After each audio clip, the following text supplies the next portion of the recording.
Halo, selamat jumpa kembali dengan saya di channel RPL Grafika. Pada kesempatan kali ini kita akan membahas materi tentang if tunggal dan if ganda. Sebagaimana kita sudah mempelajarinya di algoritma yang dulu, bahwa if tunggal itu adalah suatu pilihan yang mana dia tidak akan melaksanakan atau tidak akan mengeksekusi segala sesuatu pada saat nilainya bernilai salah. Jadi kalau misalnya nilainya itu benar, maka dia melakukan sesuatu, tapi kalau salah tidak melakukan apa-apa. Tapi berbeda dengan nilai if-nya itu adalah ganda. Kalau ganda itu adalah dia akan mengeksekusi suatu pilihan. Apabila benar akan melakukan sesuatu, apabila salah juga akan melakukan sesuatu. Nah, itu untuk if ganda. Untuk flowchartnya mungkin adalah seperti ini. Jadi ada kondisinya, kemudian jika benar maka dia melaksanakan pernyataan, jika salah dia tidak melakukan apa-apa. Tapi berbeda dengan if ganda. Benar melakukan pernyataan satu, salah dia akan melakukan pernyataan dua. Untuk flowchartnya. Kemudian untuk pseudocode-nya, nah ini ada if, kondisinya apa, then pernyataannya apa. Tetapi berbeda dengan if ganda. Kalau if ganda ada if, di sini ada else-nya. Jadi kalau dia kondisinya yang pertama terpenuhi, maka dia akan melaksanakan pernyataan yang pertama. Jika tidak terpenuhi, maka dia akan melaksanakan pernyataan yang kedua. Itu untuk pseudocode if ganda. Oke, langsung saja kita praktekkan di Java. Kita sudah memiliki di sini, kita kemarin sudah memiliki satu buah satu buah package namanya com.program. Kemudian kita buat satu buah kelas lagi, kita namakan dengan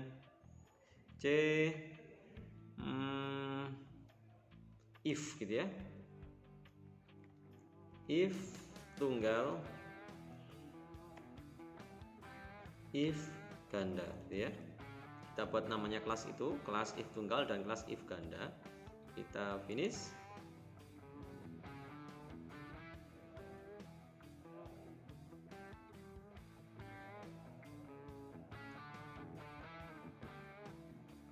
Oke, di dalam kelas if tunggal if ganda kita buat satu buah kelas utama. Misalnya kita memiliki satu buah variabel namanya nilai, ya. Kita berikan nilainya adalah 70. Jadi misalnya di sini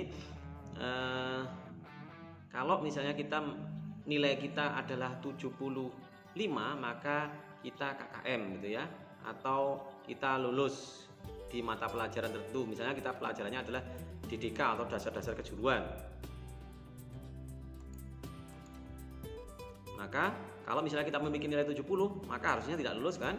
Nah, di sini kita gunakan kata kunci if, kemudian kondisinya apa, ya. Ini kondisi, kemudian kurung kurawal, buka tutup, baru di sini adalah statementnya apa, aksinya apa, ya, aksi, gitu ya, aksi. Nah, seperti ini. Nah, ini contoh penulisan dari if. Kondisi itu berupa apa? Kondisi itu bisa berupa seperti ini. Misalnya nilai jika lebih dari sama dengan 75, maka aksinya apa? Aksinya adalah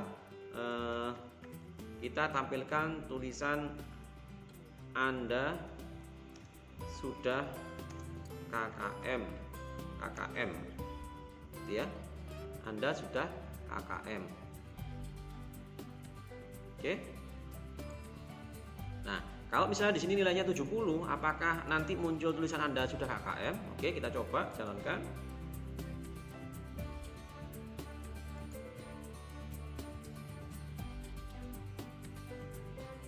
Nah, di bawah sini ya, di outputnya ini tidak akan muncul apa-apa. Karena apa? Karena ini merupakan pernyataan if tunggal. Tapi pada saat kita merubah nilainya dari 70 menjadi 75, maka misalnya 75 gitu ya, maka hasilnya adalah berapa? Hasilnya adalah Anda sudah KKM gitu ya, karena nilainya lebih dari sama dengan 75. Oke, itu if tunggal. Seandainya seperti tadi, supaya kita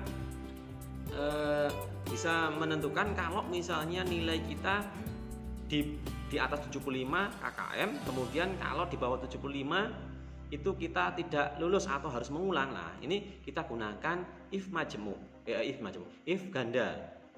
Oke. Kita gunakan kata kunci else. Kemudian ini adalah pernyataan atau aksi jika kondisi salah, ya. Jadi kalau kondisinya yang di atas ini tidak memenuhi syarat, ya, maka kita akan melakukan aksi yang di bawahnya ini. Nah, itu dinamakan dengan if ganda. Oke. Kalau misalnya tadi misalnya nilainya kita tadi 70 gitu ya. Kemudian sedangkan kondisinya jika ini terpenuhi nilainya, maka akan muncul tampilan Anda sudah KKM, tetapi jika di bawah 75 maka Anda harus remedi misalnya. Nah, jadi kalau misalnya di sini kita rubah nilainya 70, maka hasilnya harusnya adalah Anda harus remedi. Apakah benar seperti itu? Oke, kita jalankan. Oke, benar ya, di sini Anda harus remedi. Oke, Anda harus remedi. Kenapa kok seperti itu? Karena ini tidak memenuhi kondisi syarat yang pertama. Jika ini memenuhi syarat, maka dia akan melaksanakan ini. Tapi kalau dia tidak memenuhi syarat, maka dia akan melakukan setelah else. Gitu ya. Oke, semoga Anda memahaminya. Misalnya di sini nilainya kita rubah 80. Nah, 80 ini harusnya akan muncul tulisan Anda sudah KKM. Oke, ini kita coba. Nah, ini benar ya. Jadi Anda sudah KKM. Jadi seperti itu. Jadi kalau kondisinya ini memenuhi syarat, maka dia akan melakukan aksi kalau benar. Kalau salah, dia akan melakukan aksi yang berikutnya setelah else. Nah, itu perbedaan antara if tunggal dan if ganda. Oke. Kemudian di sini sebenarnya kita memiliki satu buah kata kunci khusus untuk variabel dengan tipe data string. Kita gunakan kata kunci equals. Nah, kata kunci equals ini khusus untuk tipe data kita string. Misalnya kalau username dan password kita benar, maka kita bisa masuk ke aplikasi. Nah, seperti itu kan berarti yang kita inputkan adalah adalah berupa string, gitu ya. Kalau string seperti itu, maka kita gunakan kata kunci equals. Oke, kita coba saja. Misalnya ini kita komentar. Kita gunakan komentar.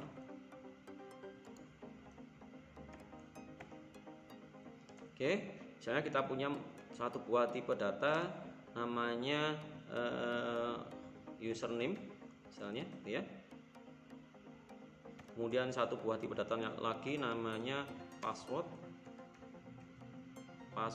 gitu ya. Password. Oke. Kemudian kita memiliki kondisi if jika username bukan sama dengan ya, kita gunakan kata kunci equals.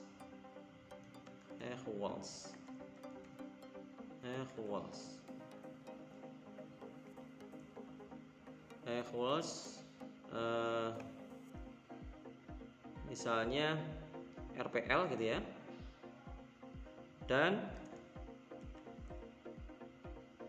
username equals bukan equal tapi equals dan username kemudian password dalam kurung grafika gitu ya. Oke. Kemudian dia melakukan aksi apa jika benar? Oke, maaf.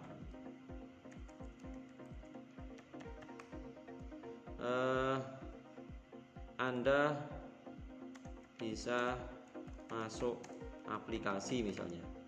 Jika salah, kita munculkan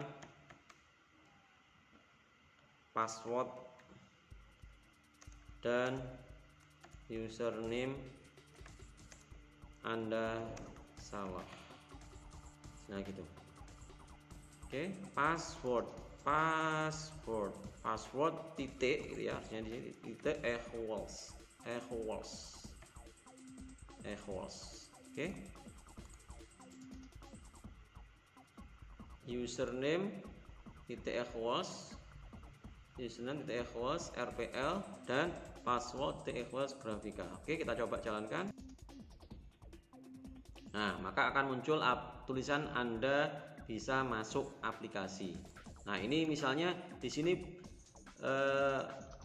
kita ganti bukan RPL tapi misalnya TKJ gitu ya. Oke, kita berubah jadi TKJ misalnya.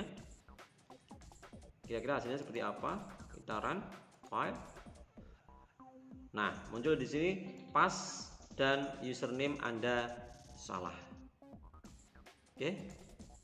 Itu gunanya equals. Jadi equals ini bisa kita gunakan untuk tipe data yang kita masukkan adalah string. Jadi kalau misalnya untuk username dan password, misalnya kita gunakan equals ini. Untuk yang untuk tipe data angka itu bisa kita gunakan operator pembanding, lebih dari, sama dengan, kurang dari. Nah itu ya. Oke, itu saja mungkin untuk pertemuan kali ini.